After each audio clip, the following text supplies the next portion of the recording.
ప్రస్తుతం మనము ఉపయోగిస్తున్న ఈ 5 రూపాయల కాయిన్ ఒకప్పుడు ఇనుముతో తయారు చేసిన 5 రూపాయల కాయిన్, మందంగా ఉన్న 5 రూపాయల కాయిన్ ఉపయోగించేవాళ్ళం. కానీ ప్రభుత్వం ఆ మందంగా ఉన్న ఇనుప ఖనిజంతో తయారు చేసిన 5 రూపాయల కాయిన్ బదులు ఈ విధంగా మిశ్రమ లోహంతో ఉన్న కాయిన్ను ఉపయోగించడానికి ఒక ముఖ్యమైన కారణం, బంగ్లాదేశ్ ఇనుముతో తయారు చేసిన 5 రూపాయల కాయిన్ను మన దగ్గర అక్రమంగా తరలించుకొని వెళ్ళి వాళ్ళ దేశంలో 7 లేజర్ బ్లేడ్స్ తయారు చేసి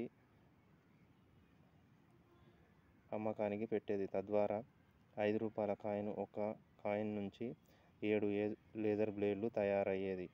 ఆ విధంగా 5 రూపాయలు తీసేస్తే 14 రూపాయల నుంచి దాదాపుగా 8 రూపాయలు, 10 రూపాయల వరకు,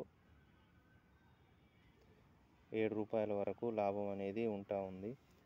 ఈ విధంగా బంగ్లాదేశ్ నుంచి మన దగ్గర నుంచి బంగ్లాదేశ్ అక్రమంగా 5 రూపాయల కాయిన్స్ రవాణాను తగ్గించడానికి భారత ప్రభుత్వం ఇనుముతో కాకుండా ఈ విధంగా మిశ్రమ లోహంతో 5 రూపాయల కాయిన్ను ముద్రించి వాడకంలోకి తీసుకొని వచ్చింది. ఈ విషయం మీకు నచ్చితే లైక్ చేసి, షేర్ చేసి, కామెంట్ చేసి, సబ్స్క్రైబ్ చేయండి.